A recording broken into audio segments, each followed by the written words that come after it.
Pag-uusapan natin sa araw na ito ay tungkol sa kultura ng mga Bisaya.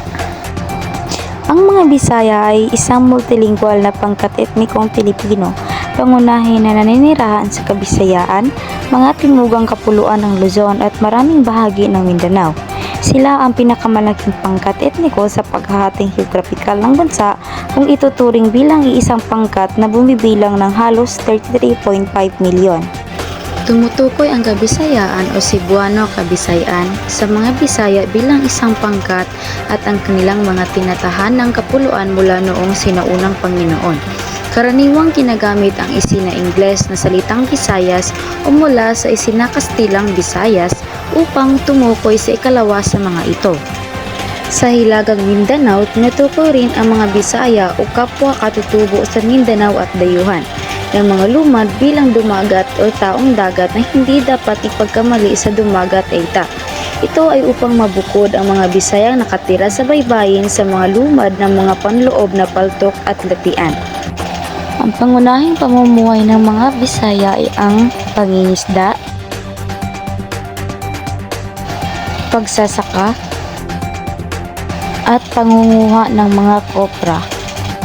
Pinapanatili pa rin ng mga Bisaya ang kanilang nakasanayang tradisyon dito sa Pilipinas, tulad na lamang ng pagdiriwang ng kapistahan, paghahanda ng pagkain sa undas, pagsaulog ng Flores de Mayo, bisita iglesia tuwing mahal na araw, pagpapakasal bago magkapamilya.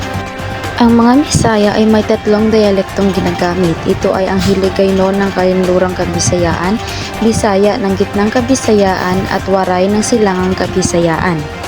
Maraming kaugalian ang mga Bisaya na pinupuri ng ibang katutubo dito sa Pilipinas. Ilan lamang nito ang pagiging relihiyoso at pagiging deboto. May malasakit sa kapwa kahit ano pa man ang itsura o pinagmulan o paniniwala. Pagiging matulungin sa lahat ng bagay o kahit sa problema ng kapitbahay o malayong kadugo. Pagbibigay respeto at hindi pangingialam sa pribadong buhay ng ibang tao at ibang aspeto nito. Ang mga Bisaya ay may sariling paniniwala at mga pamahiin. Una ay tungkol sa kasal. Huwag mong isusukat ang damit pangkasal, baka hindi ito matuloy. Tungkol sa patay. Bawal magatid sa labas ng mga dumalaw sa burol. Pagkatapos mong dumalaw sa isang burol, magpagpag ka muna at tumambay ka muna sa ibang lugar bago umuwi ng bahay para hindi mo rin maiuwi ang kaluluwa ng namatay. Tungkol sa pag-aasawa. Bawal kumanta habang nagluluto. Sinumang kumanta habang nagluluto ay hindi na makapag-asawa. Bawal umalis sa hapagkainan nang hindi pa tapos kumain ng lahat. Kapag may umalis at hindi pa tapos kumain ng lahat, sinumang wala pang asawa ay hindi na mapag-asawa kailanman. Maraming klaseng fiesta ang isinasagawa ng mga Bisaya.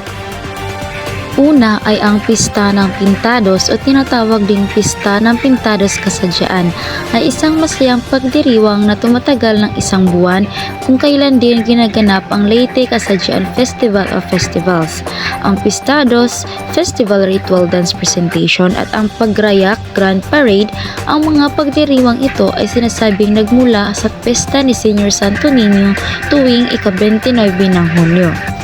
Sinulog Festival. Sumisiklab ang lungsod Cebu tuwing Enero dahil sa pagdiriwang ng sinulog. Gaya ng ati-atihan, ang sinulog ay tinatampukan ng sagradong imahe ng Santo Niño at sa himig ng Pitsenyor Halabira ay yayanigin ng tambol, palakpak at hiyawan ng mga tao ang buong lungsod.